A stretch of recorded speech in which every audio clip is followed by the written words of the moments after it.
జై Shriram. Welcome to Mounika Sunkara YouTube channel. నేను మీ మౌనిక. మస్జిద్కు చర్చ్కి ఉన్న స్వాతంత్రం హిందూ దేవాలయాలకు ఎందుకు లేదు? విదేశీ ఫండ్స్తో నడిచే మస్జిద్లు చర్చిలకు ఉన్న స్వాతంత్రం హిందూ ఫండ్స్తో, అదే హిందూ దేశంలో హిందువులు చేసే దాన ధర్మాల మీద నడిచే దేవాలయాలకు ఎందుకు లేదు? విదేశీ నిధులతో నడిచే ఎడారి ప్రార్థనా స్థలాలకు కంప్లీట్ ఫ్రీడమ్ ఉంది, గుళ్ళకు మాత్రం లేదు. భారతీయ హిందువుల దాన ధర్మాలతో నడిచే హిందూ దేవాలయాల రెక్కలు విరిచేసింది హిందుస్థాన్లోనే. భారత్ సెక్యులర్ దేశమా లేక హిందూ వ్యతిరేక దేశమా?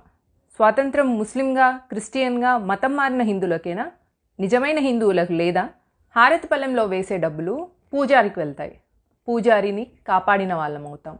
అప్పుడు పూజారి గుడిని కాపాడుతాడు, గుడి ద్వారా ధర్మం కాపాడబడుతుంది. మరి హుండీలో వేస్తే ఎక్కడికి వెళ్తాయి? చర్చ్ పాస్టర్ హిందూ ఎస్సీ రిజర్వేషన్లో జాబ్ చేసుకుంటూ పాస్టర్ అయ్యి కానుకలు, దశమ భాగాలు వెనుక వేసుకుంటాడు. మస్జిద్లో ఇమామ్ సొంత వ్యాపారంతో పాటు మస్జిద్ కమిటీ, వక్ఫ్ బోర్డు జీతాలు, కానుకలు వెనుక వేసుకుంటాడు. కానీ ఆర్థికంగా బీద అయిన, కుల రిజర్వేషన్ అంటూ లేని, మైనారిటీ అపీజ్మెంట్ లేని, రిజర్వేషన్లు లేని, ఇంకా ఎలాంటి రెండవ ఆదాయం లేని బ్రాహ్మణుడికి మాత్రం కానుకలు ఇవ్వకుండా హుండీలో వేయాలి.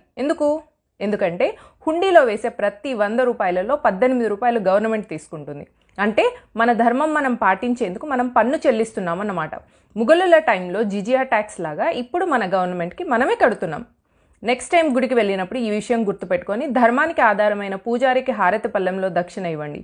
హుండీలో వేసి గవర్నమెంట్కి ట్యాక్స్ కట్టకండి. గవర్నమెంట్కి నీ ధర్మాన్ని ఫాలో అవుతున్నందుకు ట్యాక్స్ కడతావా? లేక నీ ధర్మానికి ఆధారమైన బ్రాహ్మణుని పోషించి తద్వారా ధర్మాన్ని కాపాడుతావా?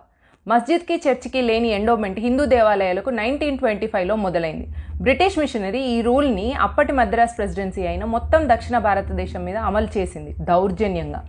మద్రాస్ ప్రెసిడెన్సీ కింద ఇప్పటి ఒడిస్సా, కర్ణాటక, తెలంగాణ, ఆంధ్రప్రదేశ్, తమిళనాడు, కేరళలోని ముఖ్య దేవాలయాలన్నీ వస్తాయి. ఇది బ్రిటిష్ మిషనరీ చేసిన కుట్ర, డివైడ్ అండ్ రూల్. బ్రాహ్మణులు ఆర్యులని, దళితులు మూలవాసులని అబద్ధపు కాన్సెప్ట్ తీసుకొచ్చి అప్పటికే గురుకులాలను నాశనం చేసి మెల్లగా బ్రాహ్మణులను బూచిగా చూపించి వారిని ఆర్థికంగా దెబ్బ కొట్టడం కోసం 1925లో ఎండోమెంట్ యాక్ట్ అని పెట్టారు బ్రిటిష్.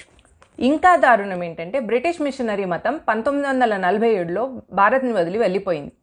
1947 నుండి మార్క్సిస్ట్ దాడి మొదలైంది. కమ్యూనిస్టులకు ఇస్లాం, బ్రిటిష్, హిందువులపైన చేసిన దాడులు, ఆకృత్యాలు సమంజసంగానే కనిపిస్తాయి. అందుకే 1951లో ఉడుపిలోని షిరూర్ మఠ్లోని కొన్ని ముఖ్య ఆలయాలను ప్రభుత్వం 1927 ఎండోమెంట్ యాక్ట్ కింద స్వాధీనం చేసుకుంది. 1927 అంటే స్వాతంత్రం రాకముందు బ్రిటిష్ మిషనరీ భారతీయ హిందువుల దేవాలయాల మీద లూటీ చేయడం కోసం అమలు చేసిన వాటిని 1947 తర్వాత కమ్యూనిస్టు అండతో గద్దె ఎక్కిన కాంగ్రెస్ ఎలా సపోర్ట్ చేసిందో చూడండి. అంటే హిందువులకు వాళ్ళ ఆలయాల ఆదాయాన్ని, వారి ధర్మాన్ని వారు స్వతంత్రంగా చూసుకునే ఫండమెంటల్ రైట్ నుండి దూరం చేసింది ఈ కమ్యూనిస్ట్ కాంగ్రెస్ పార్టీ. తోడు దొంగలై హిందువుల ధర్మరక్షణ కోసం చేసే దాన ధర్మాలను దొబ్బి తింటూ ఉన్నారు.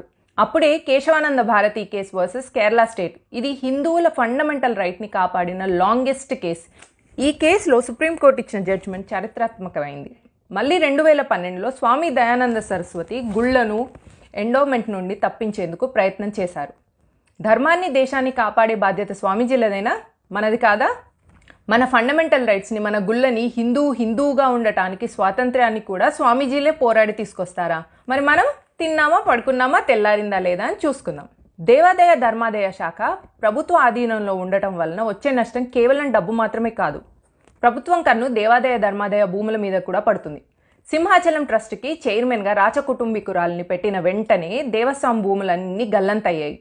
భక్తులు సమర్పించిన నగలు, కిరీటాలు వివిధ దేవస్థానాల్లో చోరీ అవుతుంటాయి. ఇవన్నీ న్యూస్లో చూపించి హిందువుల పరువు తీస్తుంటారు. ఇలా చేసే హక్కు ఈ సెక్యులర్ ప్రభుత్వాలకు ఎవరిచ్చారు? చర్చిలో, మస్జిద్లో జరిగే గూడు పుటానీలు బయటకి పొక్కకుండా చూసుకునే స్వాతంత్రం మాత్రం వాళ్ళకుంది. చర్చి ఆదాయాన్ని బీద క్రిస్టియన్కి ఇచ్చి వారి మతాన్ని వారు కాపాడుకుంటున్నారు. మస్జిద్ ఆదాయాన్ని బీద ముస్లిమ్స్కి ఇచ్చి వారి మతాన్ని వారు కాపాడుకుంటున్నారు. అదే హిందూ దేవాలయ ఆదాయాన్ని మాత్రం రోడ్లు వేయటానికి, హాస్పిటళ్ళు కట్టడానికి వాడతారు. మా గుళ్ళు మాకిచ్చేస్తే మేము పేద హిందువులను కాపాడుకుంటాం కదా. ఓకే, అలా చేస్తే హిందువుని మత మార్పిడి చేయటం కష్టమవుతుంది కదా. అలా మా ఆదాయం మాకిచ్చేస్తే పేద హిందువుల్ని దేవాదాయ కమిటీలు ఆదుకుంటే ఇంకా వాళ్ళు మతం మారటానికి నిరాకరిస్తారనా? సో కన్క్లూజన్ ఏంటో అర్థమైందా సెక్యులర్ హిందూ? అయితే 2014లో హిందువులు సంఘటితం అవ్వటం వలన దేశ రాజకీయాల్లో భారీ మార్పు వచ్చింది. హిందూ దేవాలయాల నుండి ప్రభుత్వం పెత్తనం తప్పించేందుకు 2014లో ఎన్నికైన బీజేపీ ఏం కృషి చేస్తుందో చూడాలి. అయోధ్య రామ మందిరం ఒకటే కాదు, హిందువులకు ఫ్రీడమ్ ఆఫ్ రిలీజన్ ఇవ్వాల్సిన బాధ్యత కూడా మీదే. భారత్ ఒకవేళ సెక్యులర్ దేశం అయితే చర్చ్కి ఇచ్చిన ఫ్రీడమ్, మస్జిద్కి ఇచ్చిన ఫ్రీడమ్ హిందూ దేవాలయాలకు ఇవ్వాలి. భారత్ ఒకవేళ సెక్యులర్ దేశమే అయితే ముస్లిమ్స్కి, క్రిస్టియన్స్కి ఉన్న స్వాతంత్రం హిందువులకు కూడా ఉండాలి. మా గుళ్ళు మాకే ఇచ్చేయండి, మేం వాటిని చూసుకోగలం.